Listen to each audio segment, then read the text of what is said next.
Bonjour, en ce lundi 3 février 2025, nous avons une bonne nouvelle. Hier dimanche, à Villeneuve-Saint-Georges, la vague rouge a été stoppée. Louis Boyard, le candidat de la France Insoumise, n'a pas réussi à convaincre les électeurs et c'est la droite LR qui a repris les commandes. C'est un échec cuisant pour celui qui prétendait renverser la balance politique locale. Il s'est incliné, il a récolté 38,75% des suffrages contre 49% pour Christelle Niasme, donc je rappelle LR.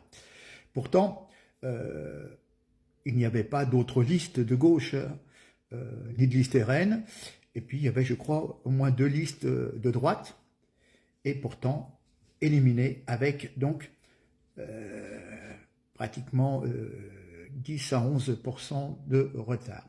Alors, chez LFI, la défaite, c'est toujours une victoire, et l'échec, c'est seulement la faute des autres. Jamais de remise en cause, encore moins de félicitations républicaines pour celui qui l'emporte. Ce dimanche, donc pour le second tour d'élection partielle à Villeneuve-Saint-Georges, ces 2 règles essentielles du mélenchonisme ont été scrupuleusement respectées. Et oui, LFI avait décidé de faire de ce scrutin un double symbole. D'une part, une démonstration de force préalable à l'usage de tous les partis de gauche pour les prochaines municipales, avec un message simple. Nous pouvons l'emporter, les autres mouvements de gauche ne peuvent pas. Et ce qu'il voulait dire aussi, c'est que LFI peut faire perdre tous les autres mouvements de gauche. Voilà. Hein. Et puis donc, ça devait être une espèce de petit laboratoire à l'usage de l'opinion publique.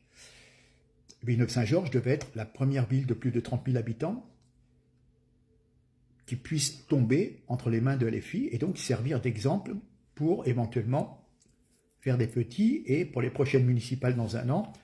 Voilà, ça devait être vraiment l'exemple. Alors, ça veut dire ceci, que pour les prochaines municipales, il y aura beaucoup moins de listes uniques de gauche, car les socialistes, les écolos, etc., ceux qui sont dans des grandes villes, je pense notamment à mes villes de Lyon, Strasbourg, Nantes, etc., vont se dire, il y a peut-être moyen que LFI ne nous submerge pas, et donc on va essayer de présenter une liste indépendante, et puis on verra bien en second tour, et les gens qui votent LFI se rallieront à la liste socialiste ou écolo-socialiste si celle-ci est en tête. Voilà. Donc, si vraiment il n'y a pas de liste unique de la gauche dans beaucoup de municipales, cela veut dire que si on a affaire à des gens de droite intelligents,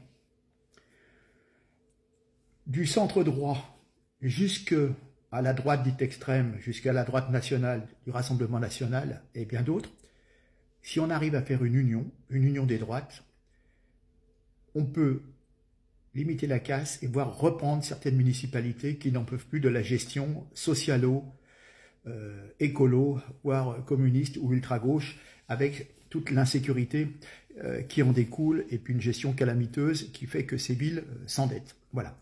Donc, à nous de voir si en moins d'1 an, on peut faire taire certaines rancœurs, certaines individualités, et œuvrer pour le bien commun de tous les Français, c'est-à-dire reprendre le contrôle de ces villes et imposer plus de sécurité et une gestion rigoureuse et saine des finances publiques.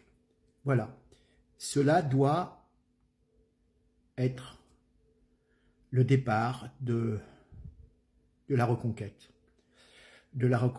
par la droite de toutes les villes de France. Bref, allez, on verra à l'action ce que ça va donner, mais j'appelle de tous mes voeux cette recomposition politique.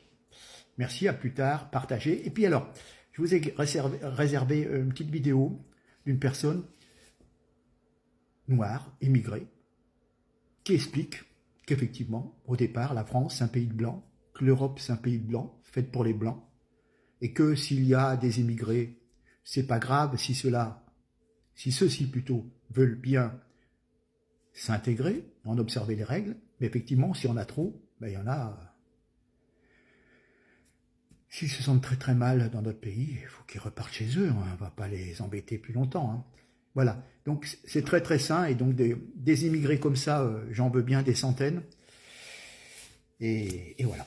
Mais très très intéressant, au moins qu'il y a des gens qui ont de la réflexion. Voilà. C'est pas une question de couleur de race, c'est une question de vouloir respecter les us et coutumes dans un pays où on est admis, toléré, intégré, nourri, logé éventuellement. Voilà. Bref. Regardez bien.